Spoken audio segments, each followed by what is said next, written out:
14-day quarantine. But there's John right over there. Hello, John. Thank you for joining us today from afar. Hi, and good morning to everyone. Hope you're doing well, John.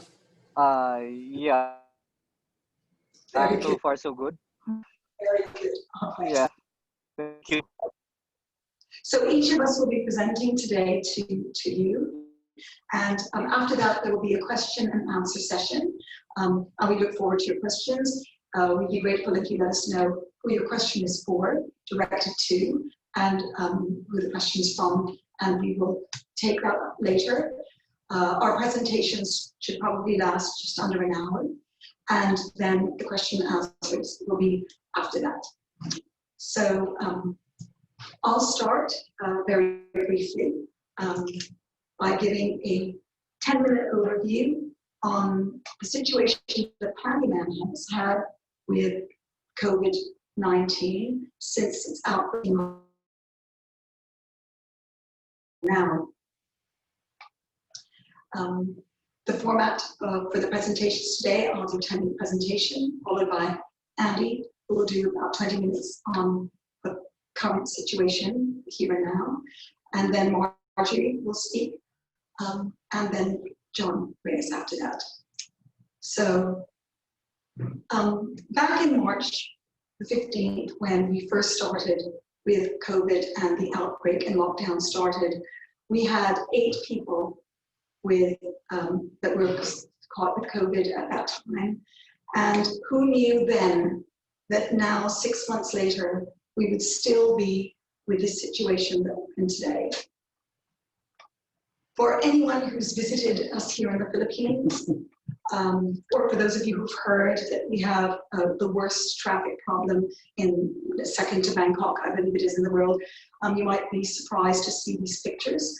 One is of Ayala Avenue, which is in the business district in the center of town, and the other one is Reyes Boulevard, which is just 8 minutes away from our office. There was absolutely devoid of traffic for a 9-week period. We had queues everywhere, queues in all the supermarkets. For each household, only one person was allowed to leave with a quarantine pass, and that's all that they were allowed in order to be able to go out. And this was what shopping was like at that time.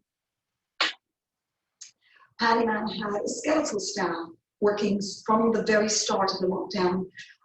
They were 18 staff who worked in our office, the majority of whom lived in the area. And that meant 72 staff were working from home. All did a fantastic job at that time under very difficult circumstances.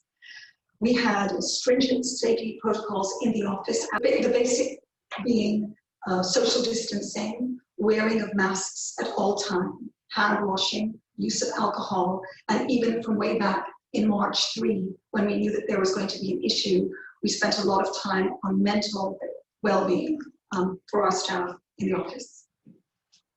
We received announcements about every 2 weeks, talking about 2 weeks in advance from that.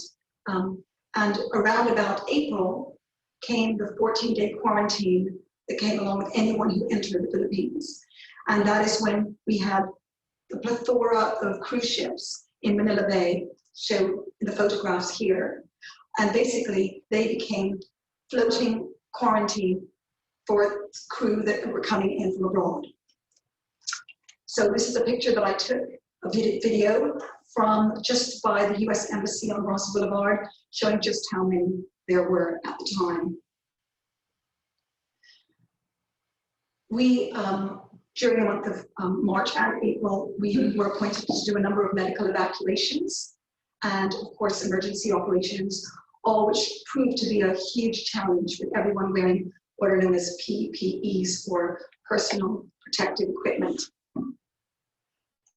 Starting in May, we were allowed to have all the staff back, but in rota. So we had 50% of the staff on shift in the morning. That shift was from 7 a.m. until 1 p.m. And the other 50% of the staff in the afternoon from 1 p.m. to 7 p.m. so that they could all get home at 8 before the 8 p.m. curfew.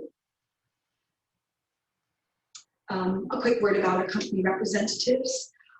They are the ones who are co-face when it comes to emergency repats, emergency medevacs, during the daytime, during nighttime, and basically on call 24/7, which enabled us to be able to provide that kind of service during those difficult months. During the month of June, we took the lockdown opportunity, for 7 of our surveyors to become accredited by Lloyd's Maritime Academy, and they were all certified as cargo surveyors. And we also took the advantage of, prior to them shutting all domestic flights, we took the advantage of sending 7 of them down to Surigao, where we do most of all our nickel ore, and they went armed with all the appropriate tests and travel documents, and they are of them out on survey work. Once the transportation opened up a little bit again, we readied ourselves, the conference rooms, and the facilities for settlements, meetings, all which took place on the ground floor, so that visitors from outside couldn't access the rest of our building. And this example of some of the settlements which took place, there's our notary attorney, Pandiman, with one of the beneficiaries. This is a air ambulance medical evacuation that we did at the time, and we were also appointed for many medical emergencies and repatriations. August, COVID was still here, and seemed to be well and truly here to stay. And this is when fear started setting in amongst everybody. It was hard for us to find people who would go out on board vessels. So we had notaries and lawyers who were afraid of what they might catch if they went on board the vessels. We had an abandoned crew at that time, took up quite a lot of our month. Andy and I were the ones who went on board the vessel at that time. That's me climbing a pilot's ladder for the very first time, which is a very interesting experience. Those are people coming to do swab tests of the abandoned crew on the vessel. And Andy and I, with Abby Galliano, who some of you know, sitting on board the ship with the captain and some of the members of the Coast Guard. A word about the Coast Guard: we've had nothing but positive response about them and all that they've done during this time, which has been basically a crisis for them as well. And we've heard just wonderful reports about them from everyone. For those of you who may or may not be aware, Pandiman has an emergency fund. It's a fund that we use, that we advance on behalf of clubs and their members for emergency monies that might be due here when there's not enough time to make a timely remittance. And those funds are interest-free for 30 days. In the last 12 months, we have advanced on behalf of club number $443,000 US, with a 30-day interest-free for settlements, medevacs, funeral expenses, hotel accommodation, plane fares, private investigations, and of course currently many, many swab tests. So it goes without saying that with our lives seemingly all last-minute emergencies at the moment, we're glad to be able to offer emergency funding for that as well. On a lighter note, I know everybody's fed up with COVID, but this is what we have, and it's not leaving us anytime soon. But we still were able to do things we normally do. Pandiman sponsors Sea Sunday every year for the Sailor Society. That's a picture of Sea Sunday in 2019, where we were all able to meet together. This year, Andy and I had to do our readings over Zoom, but we were still able to do it. We've assisted Mission to Seafarers as well. Again, as I said, fear really started setting in around July, August of this year, when we realized COVID was here to stay. And Mission to Seafarers found it very difficult to get people to drive. The crew drivers were afraid of getting COVID-19. So we provided our very well-protected drivers to assist Mission to Seafarers at that time. Andy and I also did a pedal power fundraiser. We raised funds for 5 different charities. We rode from our offices in Nolasco to the British Embassy in Tagay, which is in the center of town. It took us 2 hours to get there because we had many stops along the way, but we managed to raise a considerable amount of funds for the charities much needed during this time. Also weekly water donations, which we gave to our local barangay. 100 families we have here, many of whom GP drivers and people in the public transportation system who've all lost their jobs even up to this current time.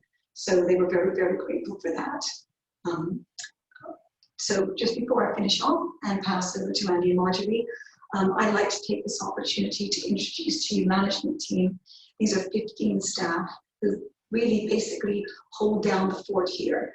No matter where Andy and I are out on a ship in the middle of Manila Bay, they are here running the show and have done an amazing job in very difficult times. So if I could just introduce to you Charity Lucas. Charity's a marketing and legal consultant.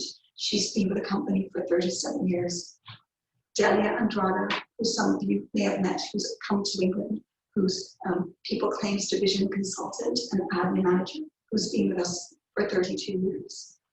We have Juliet Yasona, who's a marketing manager and a legal advisor. She's been with us for 24 years. Marina, 23 years. She is the manager of our legal department. Jennifer has also been to the UK, Marina and Jennifer. She's a manager of, she's been with us for 13 years, manager of People Claims Division. Diane Tamayo, who's our billing and collection manager. Some of you may also have seen her name at the bottom of some of our mails, and she's been with us for 13 years. Georgina Obon, who is executive assistant to the president. She's also been with us for 13 years. Rania, who is our treasurer, treasury manager. She's been with us for 12 years. Abby Valiano, who's also been to the UK to visit. She's our manager, co-manager with Jennifer of the People Claims Division, and she's been with us for 12 years. Maricel Kuching, who's our accounting manager. She has been with us for 10 years. Robert Manzano, who's the OIC of our Marine Claims Division. Many of you will have seen his name as well at the bottom of our mails, and he's been with us for 10 years. Joanna, who's had a very difficult job of late, Joanna Alvarez, she's 9 years of service and she's taken care of all of our very hard-working staff, as well as being our admin manager. JP Alagan, he's the co-manager of MIS, our IT division. He's been with us for 9 years. Freddie Delawanku, who is our OIC of our sister company, Survey Specialist Inc. And you have Brian Moore, who's together with JP, is our co-manager of the MIS division, and he's been with us for 7 years. So that concludes my presentation, just a brief overview of what we've been going through. Thank you for listening. Stay safe, and I will now pass you over to Andy, who will now update you on current here and now events on COVID. Mabuhay and welcome. These are extraordinary times, and the situation is changing daily, and I imagine you're experiencing the same, whichever country you're currently in. I don't have a presentation, as there's still some things I wish to clarify even this afternoon due to changes this weekend. What I am going to do following this webinar is tomorrow to provide all of you who logged on with a fact sheet. So the details I'm going to go over, you maybe don't need to take notes, and I will provide for you tomorrow. Manila Bay, if you go on one of the vessel finders or AIS, it looks like a parking lot, and COVID-19 is having an extraordinary effect on all of us, and particularly ship owners, and how we're doing business. Even today, I'm dealing with multiple embassies in regards to issues: Pakistan, France, United States, Netherlands, Spain, and Cuba. The Maritime Industry Authority at the end of last week has issued an update in regards to Filipino seafarers. All STCW documents from the 1st of September to the 31st of December, currently held by crews on board ships serving, will be extended for a full year, and this includes all of their STCW documents. Also, seamen's books from the 13th of March of this year to December the 31st, inclusive, are automatically being extended by 1 full year. Today, and the news on the local television, COVID-19 is critical in the Philippines. And the major hospitals that we usually work with are no longer accepting new patients. And we're having to work with some smaller but still competent hospitals, even out into the suburbs. But we have managed to secure beds for all medical repatriations. There's been a recognition by the Philippines government that there needs to address the problem of Philippine crew who've now been on board ships between 12 and 15 months. So Manila and close by Subic, about 2 hours north of Manila, are to become crew change hubs. Manila, this has been going on since March, but now we have 3. There's the port of Manila and the port of Capimpin, which is the far side of Manila Bay at Bataan, and then Subic Bay Freeport Zone. If I was a ship owner, then Subic may have a few additional challenges. It's a very good, deep, safe water port for very large vessels with a deep draft. But Subic Bay is monitored and managed by Subic Bay Authority. And our recent experience shows that the local government there are implementing measures above the recommended guidelines by the government. We have an experience of a bulk carrier in dry dock, whereby the crew have been taken off twice, the ship disinfected twice, far beyond the requirement that was needed, but resulted in the ship having no work for over a month and work only resuming today. The last 4 months have seen a total of 750 ships arriving in Manila for crew changes. A total of 34,000 seafarers have been served. Mainly, as you saw in the image provided by Fiona, these were passenger ships. So 28,000 seafarers have been disembarked and 6,000 have joined vessels. Timelines for crew change, it is a moving goalpost.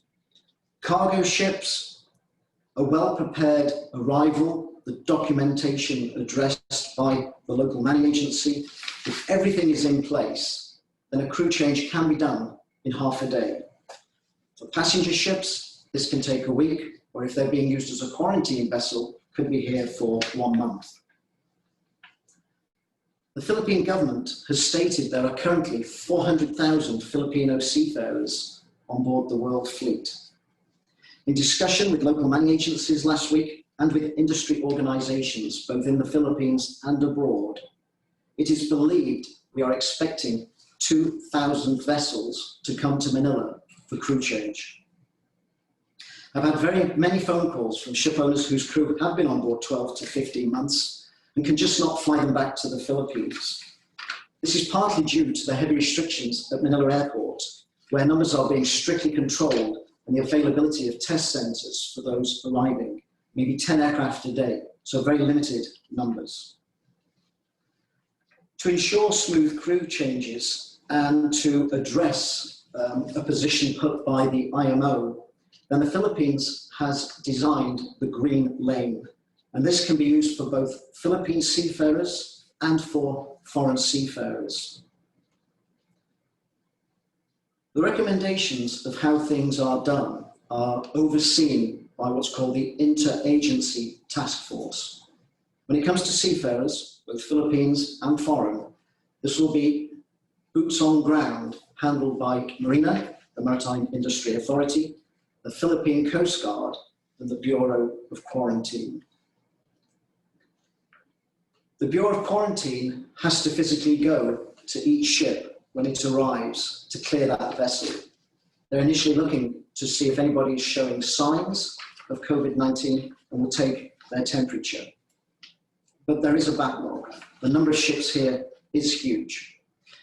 Last week, we had a 200,000-ton vessel involved in a very minor contact with a local vessel, no pollution, no injuries. But to get a surveyor on board and carry out inspection, we were ship number 37, and it took 1.5 days before we could even get the ship cleared so we could get on board. So the various circulars, my fact sheet will include those, and I will attach the relevant ones.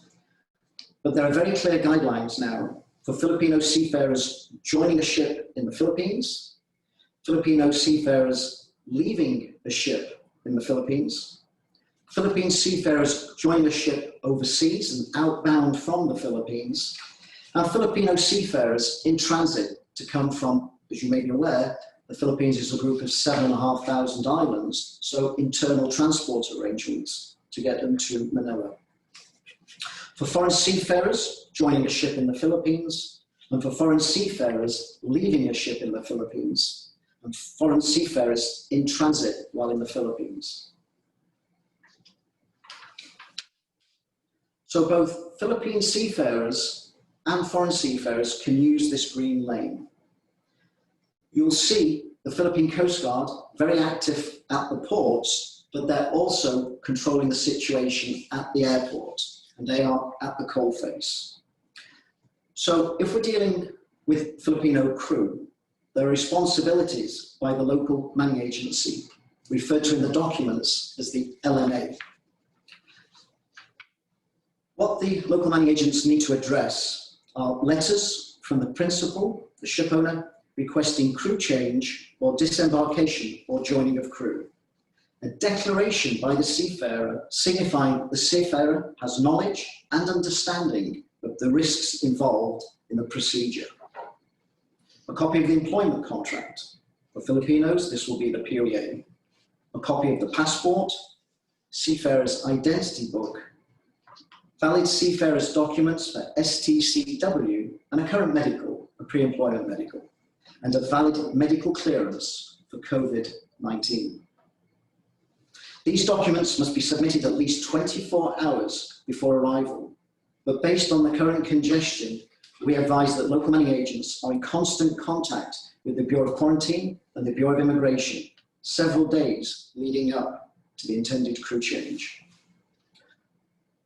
Joining crew, the local manning agency is responsible for COVID-19 testing, pending the results, providing meals and accommodation, transport to and from that accommodation and to the ship and from the airport. If a crew member tests positive, then treatment and at a government-approved facility.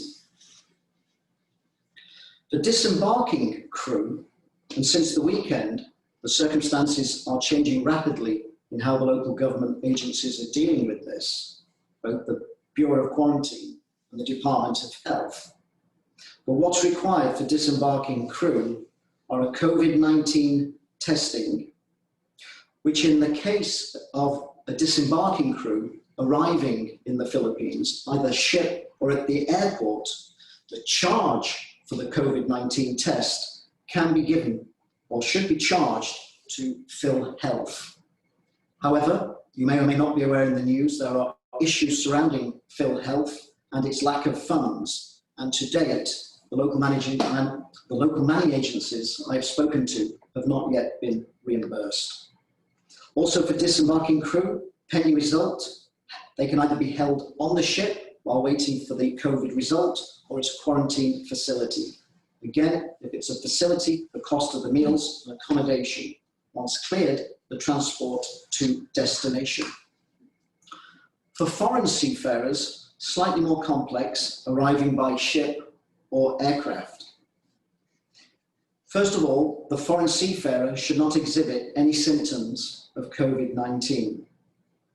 Must proceed from the airport to the ship within 6 hours of landing. Will not be allowed to stray or go anywhere except the airport and the ship.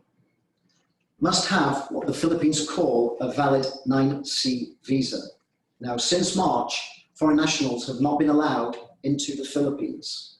So 48 to 24 hours before, and I would actually allow longer at the moment, the manning agency must request an exemption to the Department of Foreign Affairs for the suspension of issuing this 9C visa.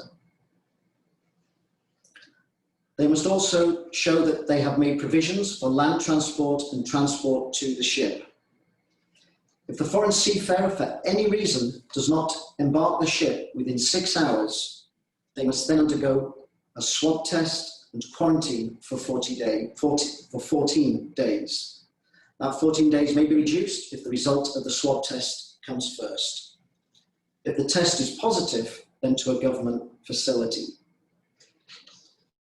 For foreign seafarers leaving a ship in the Philippines, and this is where we've experienced some complications since the weekend, as Covid-19 has become critical in the country. The Bureau of Quarantine will board the ship and that the foreign seafarer does not exhibit any symptoms of Covid-19. This is usually done on the day that the foreign crew is to depart. Must have a confirmed outbound flight within 4 hours of disembarking the vessel. Must go directly from the ship to the airport. Shall not be allowed to stay or anywhere else in the Philippines. Again, must have a valid 9C visa and the exemption to be able to be given that requested to the Department of Foreign Affairs. The current recommendation as of today is allow at least 3 days for this request for a foreign national.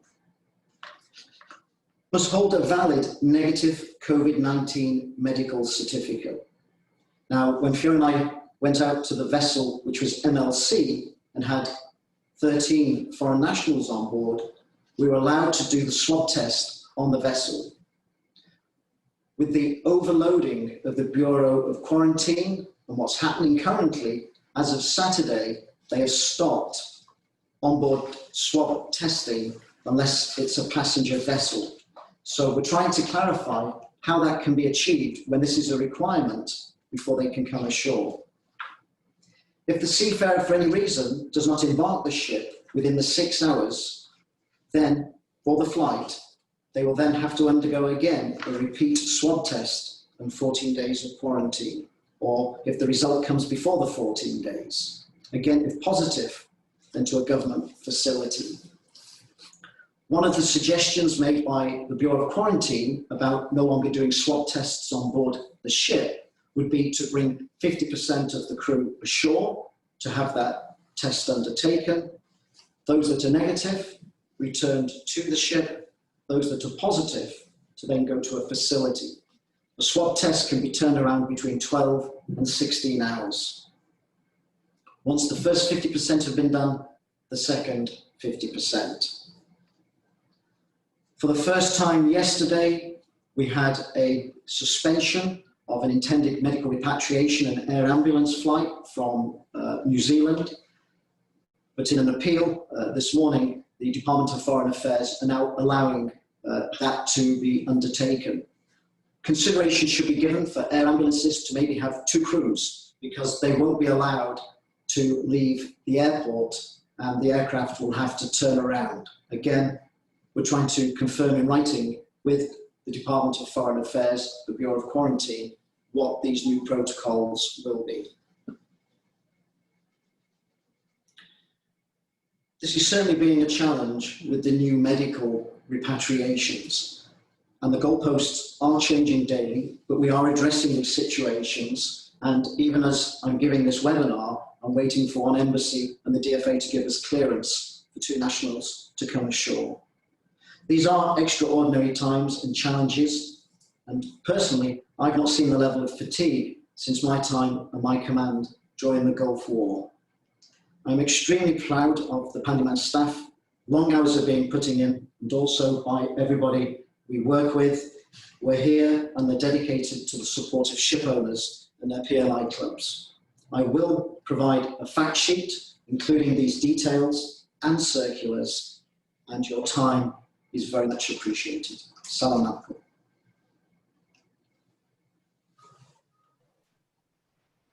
Marjorie. I've asked for anyone who has any questions to post the questions on the chat, and we will get to them after Marjorie's and John's.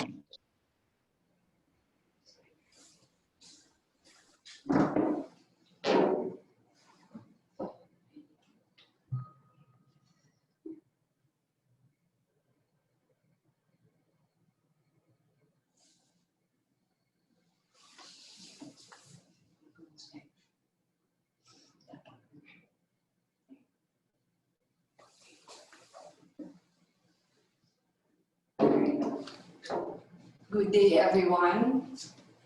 My topic today is give you a run-through of COVID-19 related issuances from the NLRC, NCMB, the BOEA, and the courts pertinent to Seafarers compensation claims. Because as we all know, because of the COVID-19 pandemic, it has also affected the legal side, meaning to say the cases that are pending with the quasi-judicial bodies like the NLRC, the NCMB, and even the admin cases in the BOEA. These are all affected, or were all affected by what we are experiencing now. So what I will do is to just give you the latest issuances from these bodies. So first we'll start with the NLRC, or the National Labor Relations and Commission, which issued an bank resolution number 03-20 series of 2020 on July 10, 2020. Now actually this is termed, or the title of this bank resolution is Interim Amendments to the 2011 NLRC Rules of Procedure. So the pertinent provisions of these, the basis first is Article 225 of the Labor Code, which provides that the Commission, the NLRC, has the power to promulgate rules and regulations governing hearing and the disposition of cases. Now, prior to that, or the basis of the NLRC for doing that is the issuance made by the President on April 21, 2020, which is Administrative Order number 30, wherein the President directed all government agencies to immediately formulate and issue guidelines on the conduct of proceedings during the time of public health emergency, including but not limited to the interruption of reglementary periods for the commencement of actions and claims, and the filings of pleadings, appearances, motions, notices, and all other papers. So this is the basis of the NLRC for coming up with the interim rules.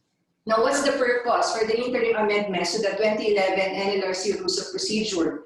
This is to ensure that the Commission, its personnel, and stakeholders are protected from the harmful effects of the COVID-19 virus.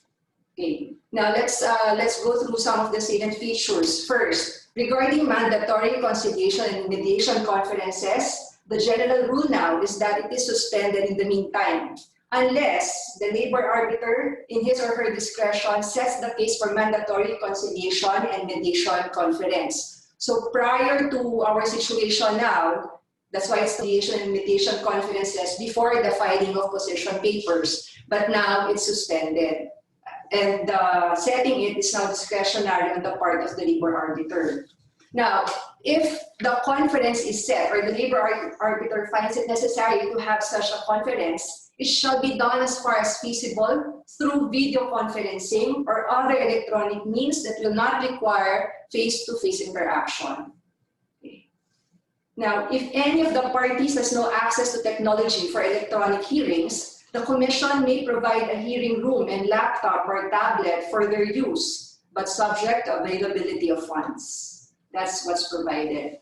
Notwithstanding the preceding paragraphs, the labor arbiter shall exert all efforts towards the amicable settlement of the case. So even if we say that it's discretionary on the part of the labor arbiter to conduct the conciliation mediation conferences, that should not deter him or her from exerting efforts towards amicable settlement of the case. Now, the second feature of the interim amendments is regarding the simultaneous filing. Our situation now, after the conciliation and mediation conference is terminated, the labor arbiter will set the case for the simultaneous filing of position papers. So now that's already suspended. What will now be done? So this is how it's going to be. Within 2 days from the receipt of the complaint or amended complaint, the labor arbiter shall issue the summons upon the respondent.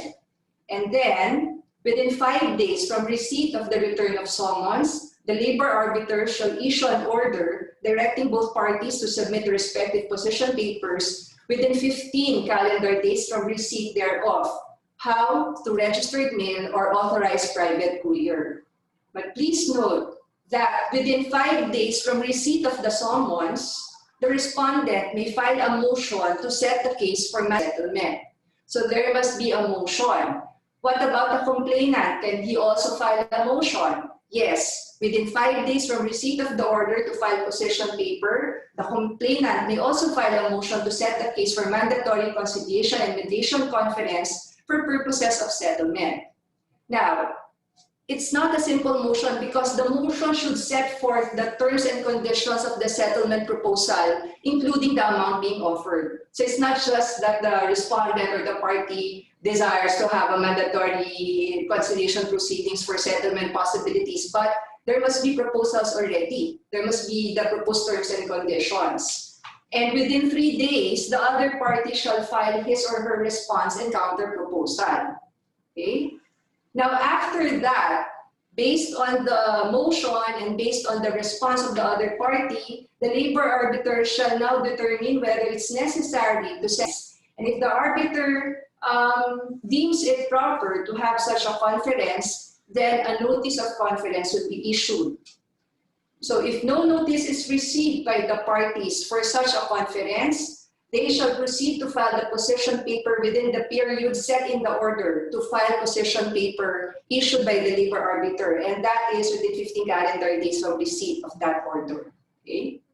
Now, number 3, the third salient feature of this interim amendments is regarding compromises. Should the parties agree to settle the case amicably, they shall submit the notarized compromise agreement or a quitclaim waiver release through either personal service, registered mail, or private courier. Okay. Now, all provisions of the existing rules and regulations inconsistent with the interim amendments are deemed provisionally suspended or amended accordingly. It's provisional because, of course, depending on how things will go, the NLRC might revert to the 2011 NLRC Rules of Procedure or may issue further amendments to this. So, because these rules shall be in effect only during this public health emergency and may be revised. Okay? So that is dated July 10, 2020. Now let's go to the POEA. For the POEA, we have 2 advisories. The first one is advisory number 67, series of 2020, which was issued in May 29, 2020. Okay? Now, regarding case inquiries and conduct of hearings before the adjudication office, if there are administrative cases in the POEA, all right, let me, before that, let me just, 469 or the Bayanihan Hand to Gilas 1 Act. And then again, the Law Administrative Order number 213, which directed all government offices to formulate and issue pertinent guidelines to implement the respective procedures and processes. So in order to avoid health risk to the POEA clientele and personnel, face-to-face interaction is limited by the adoption of the following measures. Follow-up of status and queries of cases pending at the adjudication office, this is the POEA, shall be made through phone call or online via electronic mail only. Then affirmation of affidavits of desistance, recantation, withdrawal by the parties shall be made by appointment with the branch concerned. Okay? So you will note the difference regarding this and the NLRC, because with the NLRC, you can just submit the notarized quitclaim, but this one, there must be an appointment because this one is affidavit of desistance. Okay? Now, requests for follow-up queries or appointments to be made only at the following telephone numbers and email addresses. So the POEA was kind enough to provide under this advisory the contact numbers for the recruitment regulation branch and the adjudication branch. All right. Now, conduct of hearing shall proceed through personal appearance before the hearing officer. So unlike in the NLRC, where if ever a mediation and conciliation conference will be needed, it will be through video conferencing. Here at the POEA, it's still personal appearance, but strictly on appointment or pre-scheduled hearing basis, subject to compliance on social distancing measures. Appearance during scheduled hearings shall be limited to the litigants and counsel of the case. Now, aside from that, we also have Memorandum Circular number 10, series of 2020, which was issued on May 7, 2020. Again, this is still with the POEA regarding the guidelines on the interruption of periods for the filing of documents in the Conciliation Unit, Legal Assistance Division, and adjudication number 30, etc. Okay. So again, it has the same basis. We had the Bayanihan to Gilas 1 Act, and then the Administrative Order number 30. Okay. and the Administrative Order number 213 from the Department of Labor and Employment. Now, here, under this particular guidelines, you will note that it emphasized on the enhanced community quarantine, which started from March 16 until May 15, 2020. But you will also note the phrase, until the lifting of the community quarantine. So this one is we might say a vague or subject to interpretation.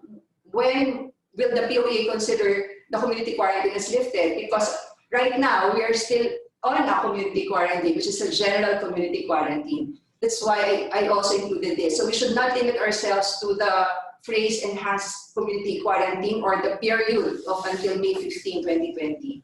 Now, regarding the filing of complaints, motion, and docketing of cases, the internal guidelines in the legal assistance to OFWs, mandatory consideration of cases, and docketing of cases shall still apply before a case may be initiated before the Docket and Enforcement Division. So that's still applicable.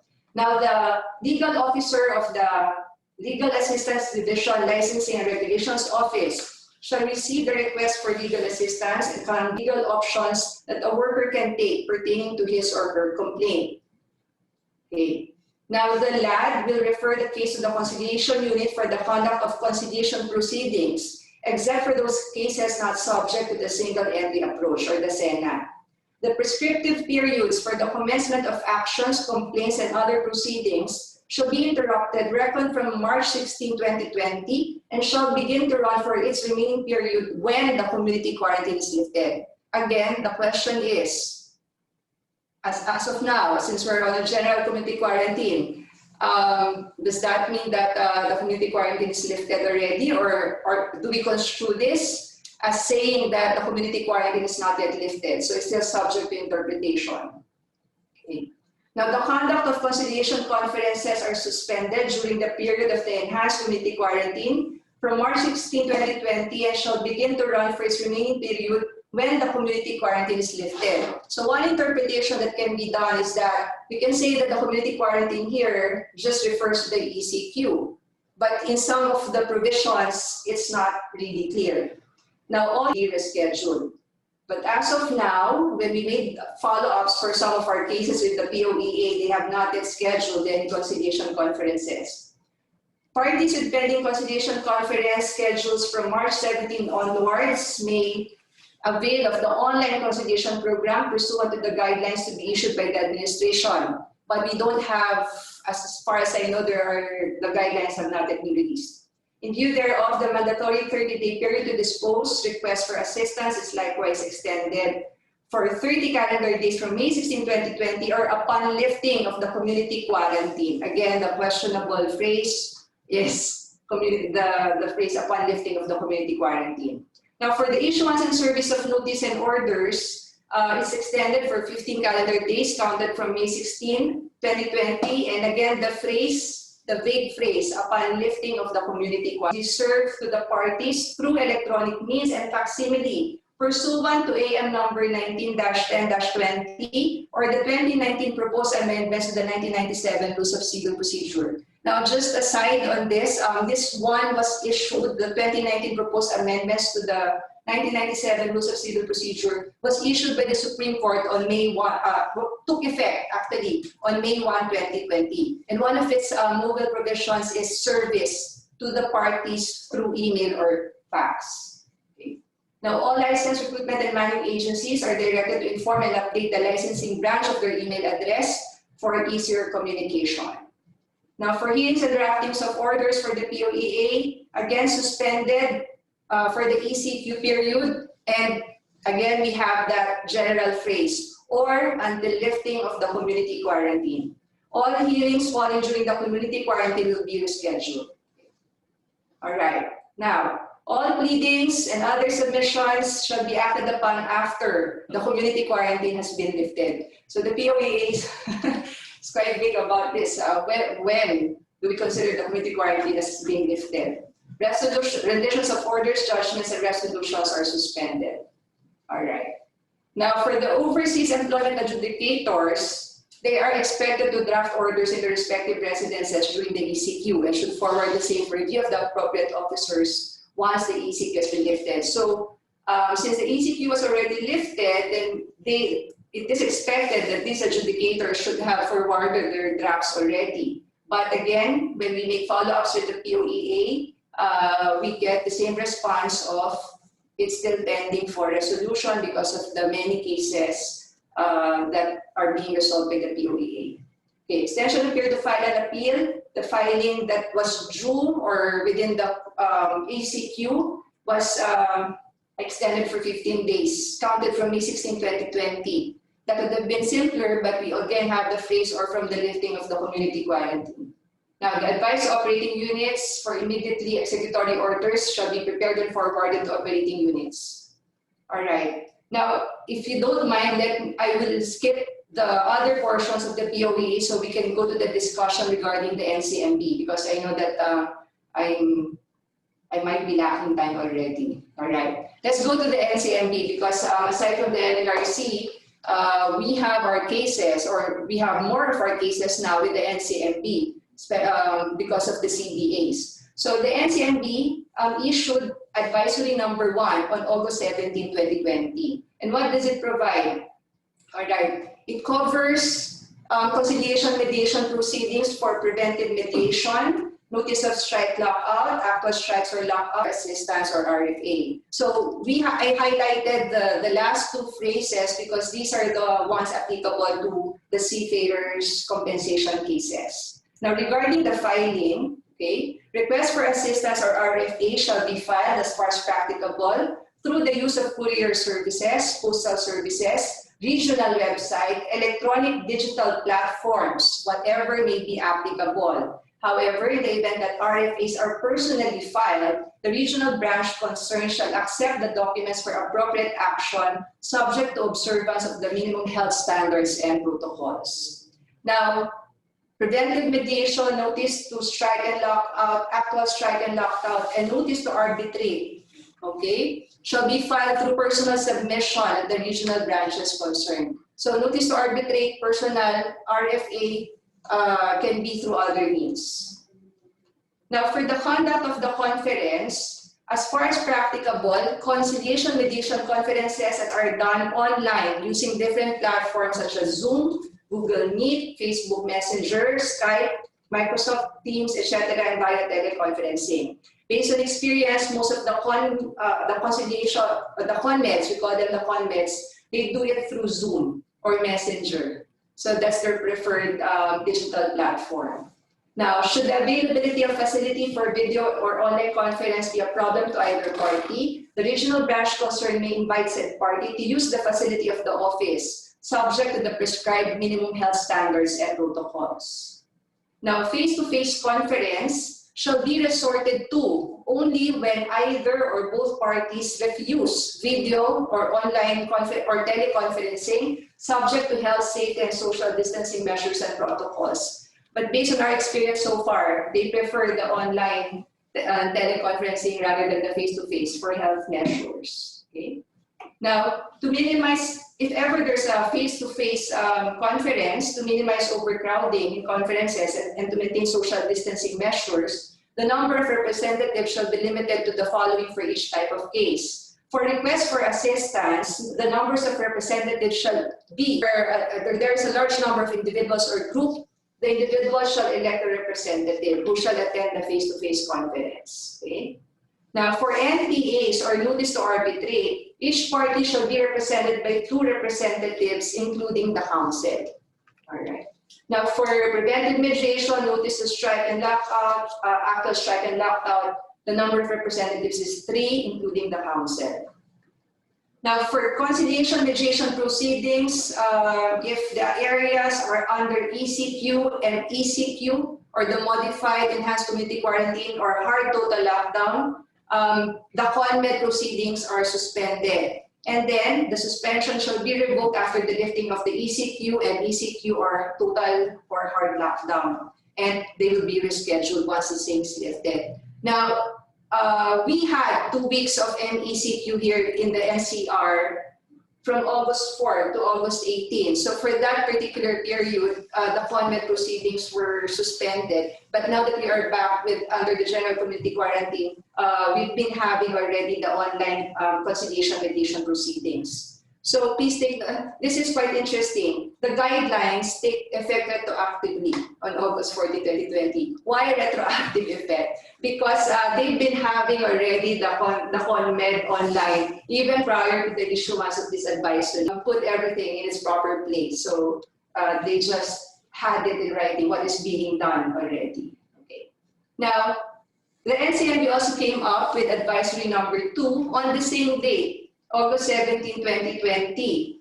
Now, this one is for voluntary arbitration proceedings, the guidelines.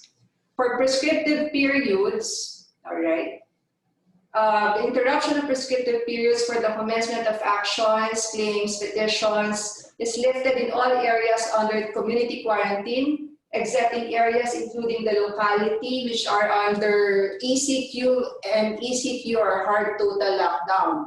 So this only means that it's only in these areas under ECQ and ECQ or hard total lockdown that the prescriptive periods are considered as interrupted. And it runs again once the community quarantine is or becomes general community quarantine or MGCQ. The prescriptive periods in areas under the ECQ and ECQ or hard total lockdown shall begin to run again when the ECQ and ECQ or hard total lockdown is lifted. And in the event that an area reverted to the status of ECQ and ECQ, the prescriptive period shall automatically be interrupted, reckoned from the date of declaration, and shall begin to run again when the ECQ and ECQ or hard total lockdown is lifted. Okay. Now for the filing, all right, petitions, pleadings, complaints, motions, and other similar documents shall be filed as far as practicable through the use of courier services, postal services, electronic digital platforms, whatever may be applicable.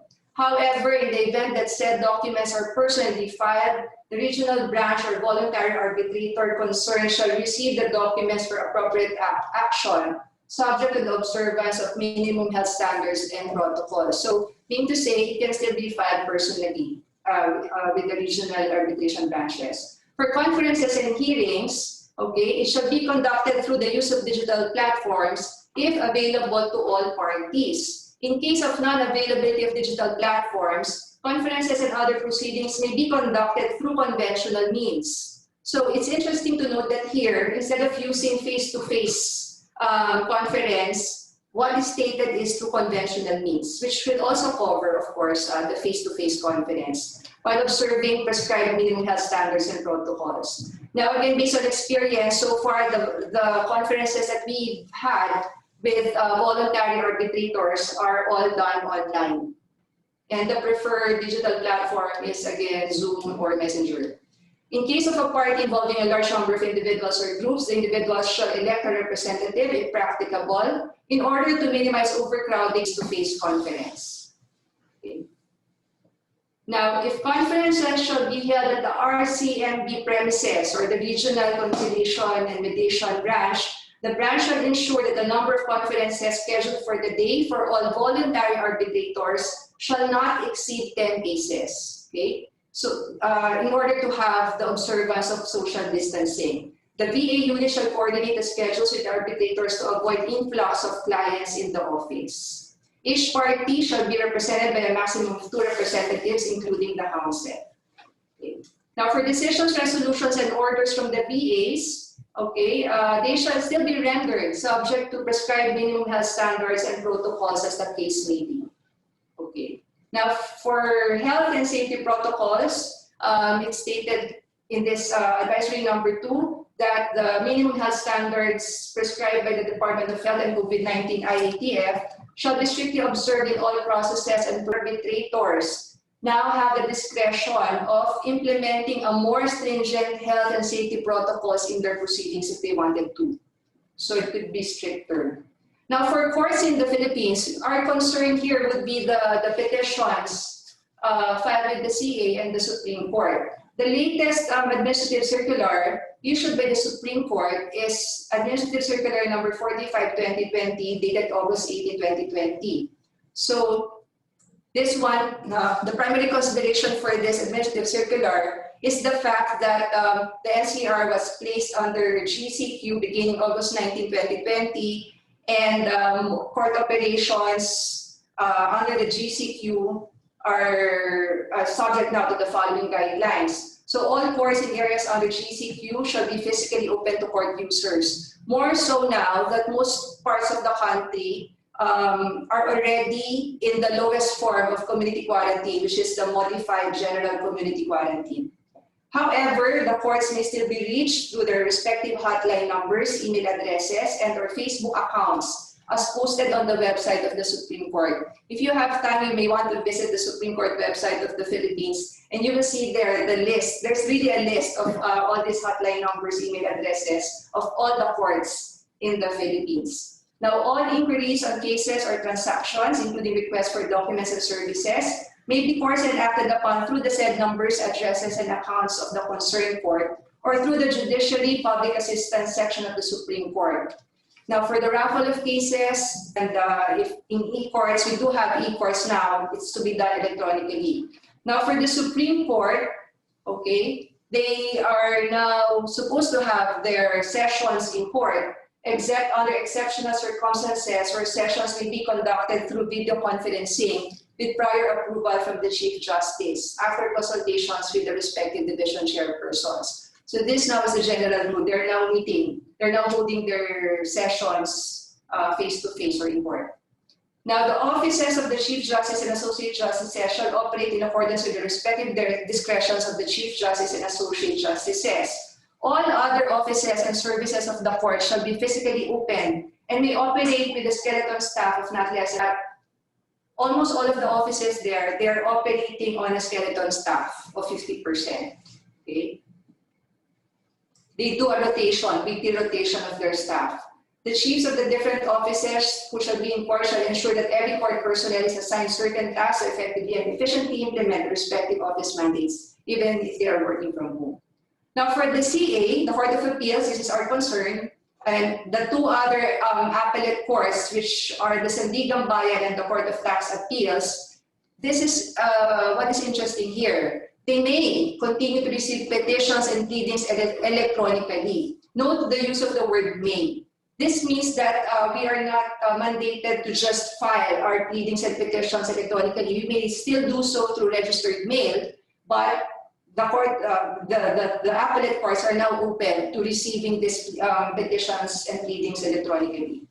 Okay, and all of the appellate courts are mandated to continue resolving and decide cases pending before this shall be fully in court, except under exceptional circumstances where at least one justice may join remotely through video conferencing with prior approval of the presiding justice and subsequent submission of a weekly report to the Office of the Chief Justice. In partially remote video conferencing hearings where all the justices will be in court, prior approval from the presiding justice and subsequent report to the Office of the Chief Justice are not necessary. Now, all offices, like in the Supreme Court, all offices and services in the appellate courts shall be physically opened and may operate with a skeleton staff of not less than 50%, as may be directed by the respective presiding justices. Now, what they do, as I've mentioned, is that they do a weekly rotation of their staff.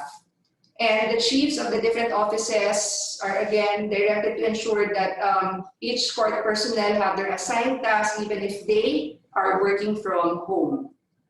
Now, I think I skipped this portion because we don't really have, I included it because we do have a few cases relevant to Seafarers claims, which are filed with the RTC's family court. RTCs go through this very fast. The important thing here is that pleadings may be filed electronically and through the respective official email addresses. So, and all hearings fully in court except when a person is deprived of liberty. We call them the PDLs. So they do it by video conferencing. Okay.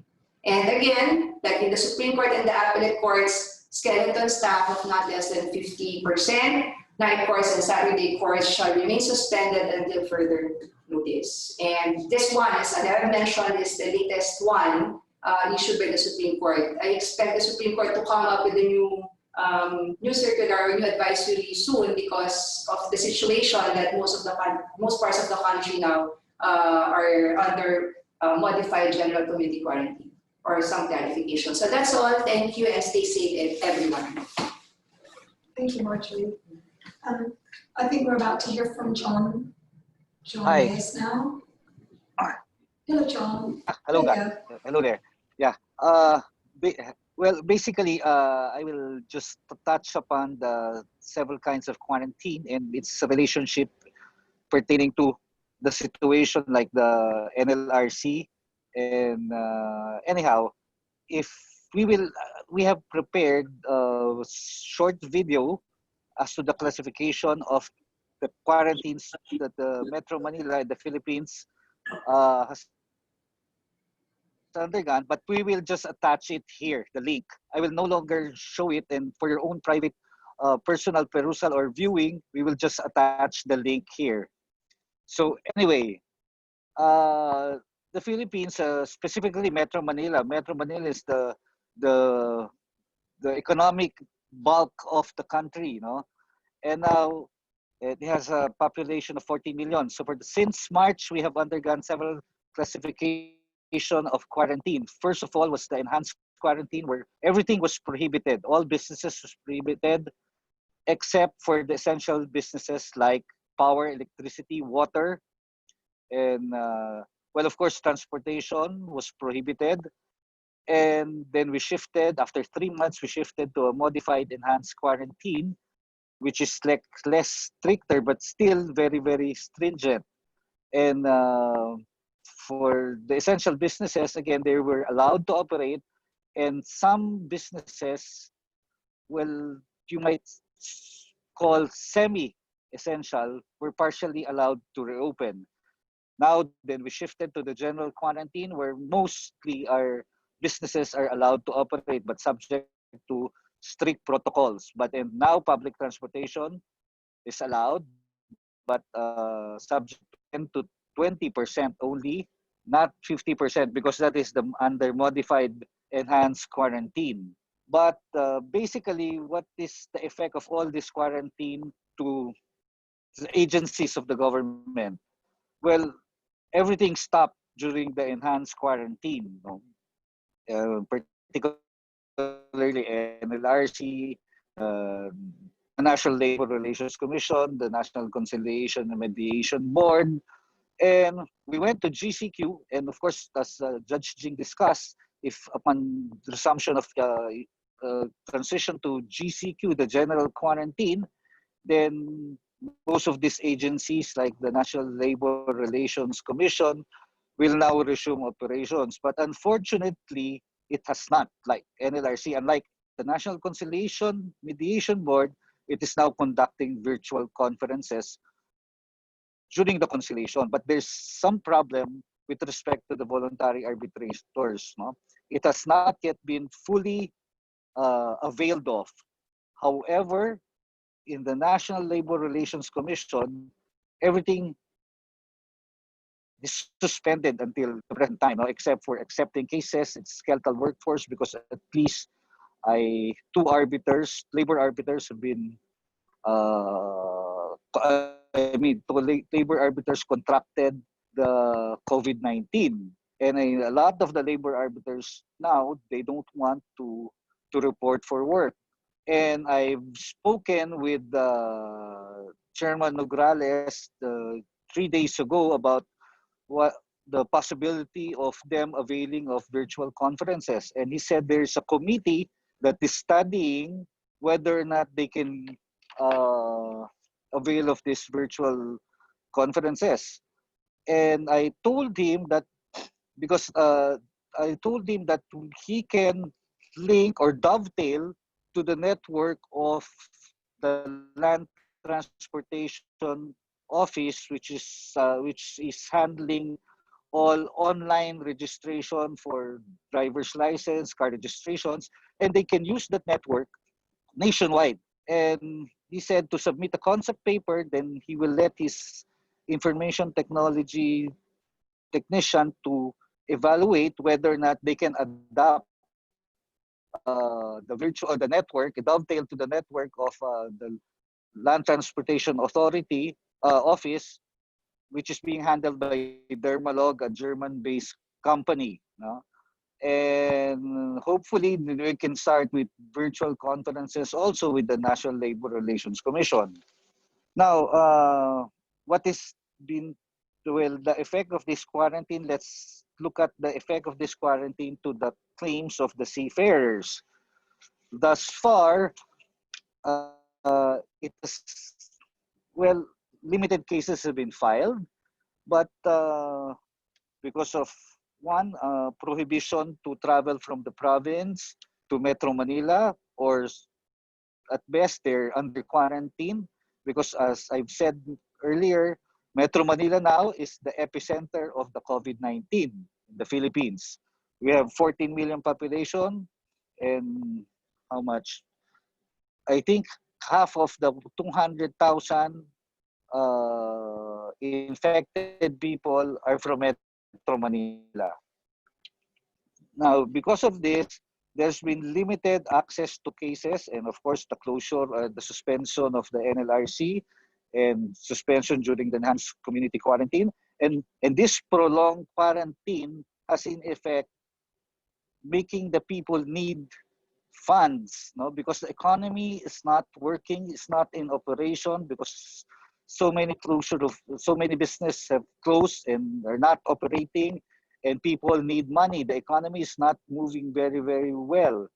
And what is the effect? Well, of course, there is a possibility of early settlement. And because of the prolonged, if you will file a case, it will be a protracted deliberation, and the seafarers, instead of filing cases, or they will just opt to settle. And I think that is something favorable for the principal, no? For settlement rather than filing of cases. Then you know what's happening. We are blindsided by a lot of times by the decisions of the voluntary arbitrators and the labor arbiters. And anyway,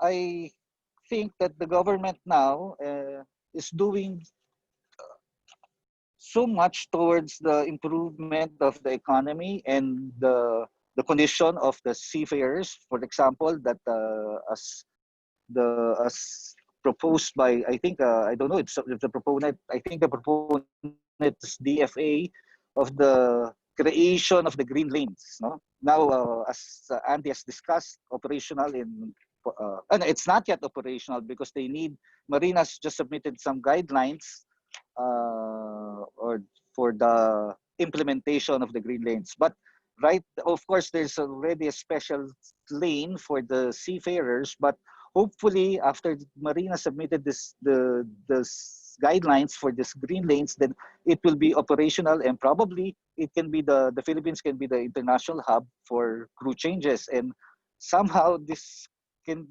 propel the economy to improve and for the Philippines to look better. No? But I believe that the government is doing very, very well with this general quarantine because the economy cannot afford anymore a strict quarantine measure.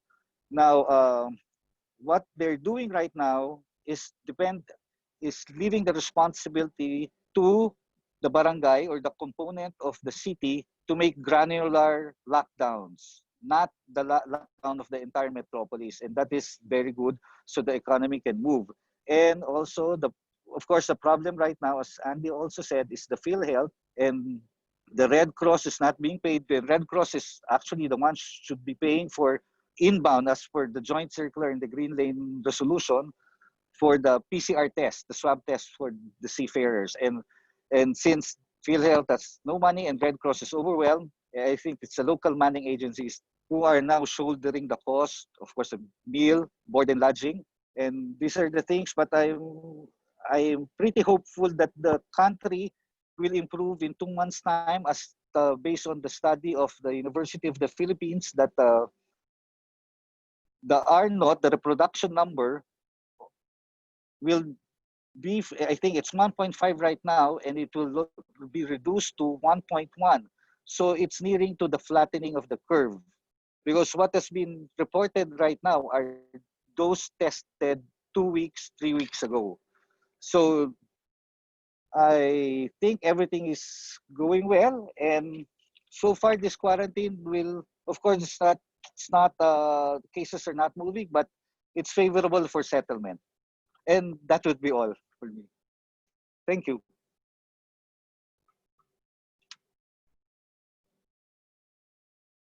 Thank you, guys. Yeah, we do have a question. It's still on mute. It's on mute. Yes, we do have one question for Andy. Yeah. It's from Monica Whiting. Yeah. And the question, which is very close to my heart, Andy, as you will remember, is bearing in mind the swab test can be unreliable. Yeah. Are there retests done in any cases? Good morning, Monica. At the moment, the swab, or the clinics and the laboratories, and it's a very limited number, are overloaded. Any swab test taken, then that initial result is the one that's being used in either a person coming out of quarantine or going to a facility to continue the quarantine. To request a re-swab would need some consideration. The costs at the moment also is quite a spectrum. Going with a regular laboratory and the result, they are swamped, could take a week or more, then the cost is around 3,000 to 5,000 pesos. When we're trying to turn around some of the ships that want to enter and leave quickly, then swab tests can be up to 18,000 pesos, but the results are within 12 hours. There's still some concern about the validity, even of the swab test, but that's all we have at the moment. It is being used as the government for the gold standard. So the first result being taken is the one being acted on, and then retesting after 14 days if that person has been found positive. Thank you. Thank you, sir. Yes. Any final questions that we Yes, might? yes, I have two questions. Good afternoon, Fiona, Captain Andy, Marjorie, and John. And good morning to my colleague in London, Hong Kong, and Japan. I'm calling from Singapore, Britannia, Singapore, Nasir Subari. I have two general questions. The first question is, can you share with us the experience of Filipino seafarers that has signed off from a port of Singapore? Is it difficult? Or is there something that the government can do on this side? Just to update you, on the 1st of September, the MPA, Maritime Port Authority, have set up a facilities for the holding crew and medicals. This is in the port itself. There is a floating barge, accommodation barge. This is all for seafarers. But can you share with us Filipino experience on that? Should I? Yep. Good afternoon. One of the problems at the moment is being able to conform with the requirements for Singapore, and in particularly certain airlines. And it's the congestion at this end in the Philippines that is becoming a problem. Also, the manning agents are having a hard time controlling the crew between the time they take the swab test, and some airlines now, it's down to 48 hours. Some are still 72 hours. But after they've done the swab test, keeping them in a defined area or even a hotel, if they then go back to their families, and some areas of the Philippines have very intense living areas, population per square kilometre, and social distancing isn't working. So some crews, the problem has been they haven't been able to fly out in the time required while the swab test is still valid. And Singapore has a very, very strict monitoring of that. Where manning agents have really, this is where careful planning is paramount, with the local manning agency here and with the agents in Singapore. Where that's been coordinated well, I've had very good feedback. But our problem is trying to control the crew this end before they before they join the flight to go to Singapore. Coming from Singapore to the Philippines, I've not heard of any problems. Thank you, sir. And second question is also a general question. During this COVID-19 pandemic, for Filipino seafarers, which are the ports and countries that normally they sign off, they find it convenient for them to sign off? Can you let us know which are the ports that we have to take? And there is one of the large problems in that so many ships now, the crew have been on board 12 to 15 months. And while flights may be available in those countries, there's a strict limitation at the moment to the amount of aircraft and foot traffic allowed in Manila Airport each day. Also, the clinics, and Red Cross is one of the leading ones for doing the swab tests, are overwhelmed. And this is one reason why the government is restricting the number of OFWs, overseas workers, returning to the Philippines. And is leading to this situation where we're expecting, instead of trying to wait for a flight and an availability of trying to get somebody into the Philippines, the decisions are being made to bring ships to Manila for crew change. And we're expecting about 2,000 ships to arrive over the next few months. It's a real parking lot now in the bay. The problem is we're seeing so much stress on these ships. People are having heart attacks, strokes, other medical issues. And one of the challenges there is if the foreign national is getting them ashore. So yes, there's Philippine crew all over the world at the moment, but there isn't the resources for them to return by aircraft. Okay, thank you, sir. No more question for me. Thank you. We have a question here, two questions from Abby Rudd. Oh. The first one being, due to the current lockdown restrictions, medical treatment is being delayed and postponed. As a result, the delays of treatment are increasing and sometimes exceeding 240 days. If a seafarer cannot complete his treatment within 240 days, makes a claim to the courts that he is permanently disabled on this basis, are the courts likely to be sympathetic to the situation, or is it more likely that they will agree with the seafarer and consider him permanently disabled? It's part one of two. I'll defer to Judge Jing when it comes to trying to second guess the court. On a practical level, and trying to still comply with 120 days and 240 days, if physically, and particularly during the lockdown and there was no public transport, then we would advise the seafarer in writing and get his written permission to delay. Now, there's no precedent at the moment and no court position on this, but we have tried to document everything, and this is done also by registered mail, so there is a very clear record. As to the effect of this will have in the eyes of the court, I refer to the judge.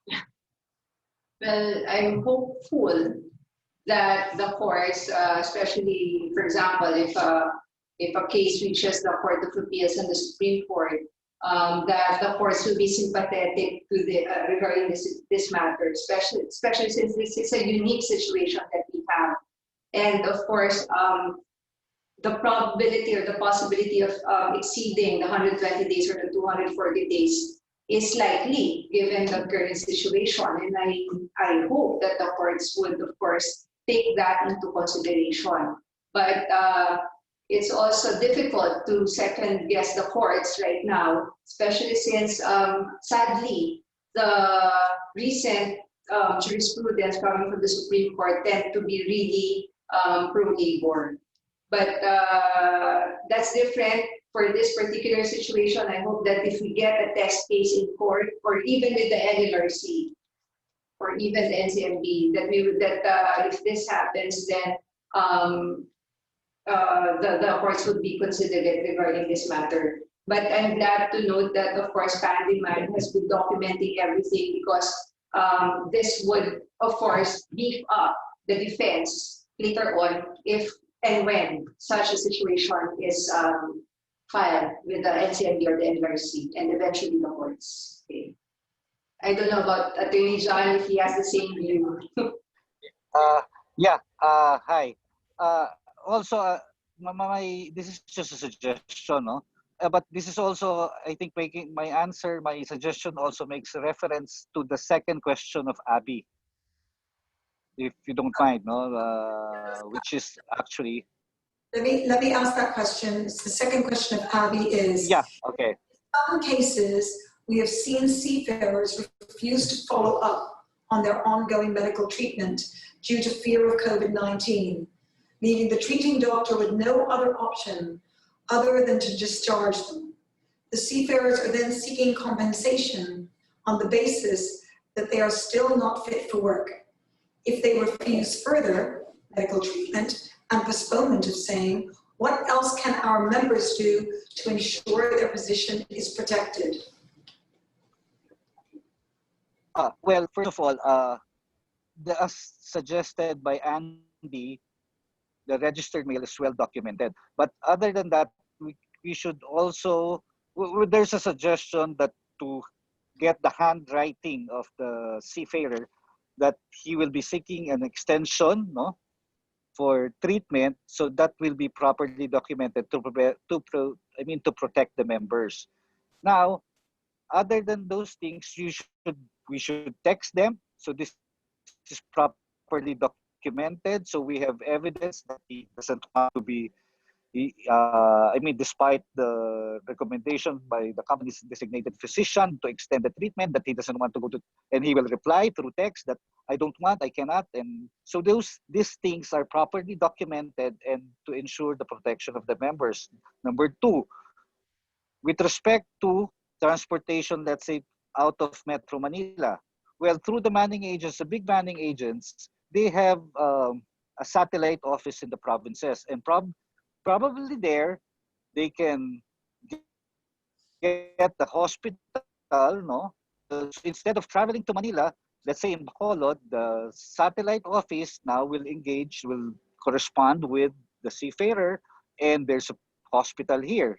No? And if because of the COVID-19, a lot of hospitals right now are being overwhelmed. So we go to level 1 hospital, which is COVID-19 free. So these are the things, some measures that we may be able to adopt, no, to protect the members. That's all. Yeah, and just to follow up on that, where we can use a hospital in Cebu or Bacolod or elsewhere, we have. Those that live on just the outskirts of Metro Manila, this is where the problem has been, or way out in the province, and why we've tried to document it. When we've used hospitals in Zamboanga or Davao, they've gone there for treatment or they've been assessed, and then that doctor has submitted his report to the overseeing doctor in Manila who initiated, or the specialist, and so we're managing to monitor in that way when possible. And if I may add some more suggestions regarding, because the second question is actually can be divided into two. First is refusal, and the second one is postponement of the same. So in both cases, of course, it's imperative to send notices to remind the seafarers regarding their treatment, and to elicit an answer from them. As Attorney John said, sending, for example, text messages, waiting for the reply, documenting everything, that's very important. Now, if it can also be done, for example, you have a seafarer who really refuses to, even answer, okay? Probably we exert best efforts to at least send someone there and make him sign a waiver in English or in Filipino, and explaining that he really refused the treatment because of fear or whatever, etc., because of the COVID-19 situation. Because refusal, or if he doesn't reply at all, if and when a case is filed, that would be tantamount to medical abandonment, which is a strong defense. There are many cases decided by the Supreme Court wherein the Supreme Court dismissed the complaint for disability claims on the ground of medical abandonment. Now, for postponement, it's the same thing. There must be, of course, an approval or conformity from the seafarer regarding the effects of that postponement, as what Captain Atty said earlier, that they agree to that they know the consequences of seeking such postponement, like the effect on the 120 days and 240-day period. So proper documentation is really needed for this. So again, if it's possible to really seek out the seafarer and get their, waiver or conformity, as the case may be, then that would be really helpful. And if they don't, then we can anchor it on medical abandonment. Thank you, Marjorie. We have 2 questions now from Steve. The first question, are seafarers generally confident to move around your country and to travel to their ship destinations? On the whole, yes. Seafarers, they earn a good wage. The economy is desperate at the moment. Since March, unemployment in Metro Manila, and Metro Manila is a very large area. It's 5 cities that over the last century, amalgamated. So in the core centre, as John mentioned, there's 14 million, but this can go up to 26 million if you take in Metro Manila. And unemployment since last March has risen from 2 million to 7 million. And 30% of all businesses have closed or ceased operation. There is an option under Philippine law to suspend your company for 6 months, and some manning agents have chosen this option, particularly those engaged in the passenger ship industry, which is the most hit. The crews on cargo ships and bulk carriers, container ships, tankers are very keen to serve, and those that I've spoken to and want to get back to sea. Most of the Philippines has only been exposed to a relatively mild version of COVID-19. Most of those testing positive, and the seafarers we have stuck in quarantine, are completely asymptomatic and don't even know they've got the COVID. So yes, generally, Philippine seafarers want to be at sea. And the second question from Steve, do you know if foreign embassies are likely to increase staffing levels to cope with an increase in visa processing when mass movements recommence for cruise ships restarting operations? That's a very good question. And one of my problems at the moment, a lot of embassies actually closed down and a lot of senior officials in those embassies returned to their home country. Some embassies now are reactivating. It has been a very difficult challenge, and some embassies are still missing their ambassadors. Going forward, this is something I will discuss with the embassies. I'm dealing with 5 or 6 embassies at the moment, some operating on very limited staff and are overloaded. It is a problem. Thank you very much. I think that that's the last question that we have. So it just remains for us, on behalf of Andy, Marjorie, John, to myself and the whole of the Pandiman group of companies, really, to thank you so much for your time today. Please do send any comments or feedback that you might have. Just reply to the address that the invitation was sent from. We'd be interested to hear from you. We would be also happy to do another webinar, perhaps in 6 weeks or so, once we know what the new quarantine the country is under, as Marjorie mentioned many times. And it would be lovely to hear from you as to what you'd like us to speak about at that time. I will get together a fact sheet. I'm in discussion at the moment with the Department of Foreign Affairs, Bureau of Quarantine, the status about whether we can still do swab tests on board a ship, about medical repatriations, the exemptions for medical escorts, the freedom of Philippine doctors to be flying again. I will put all of this in the fact sheet and also the circulars about the guidelines and the green lane. Thank you. Thank you, everybody, for joining us. Thank you very much indeed. Thank you. Stay safe. Stay well. Thank you. Thank you very much. Thank you.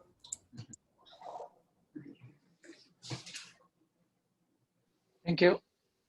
Thank you. Bye. Bye to everybody. Bye-bye. Thank you. Stay safe. Bye. Bye-bye. Okay. Thank you. Are we muted Mute now? na ako. Are we muted?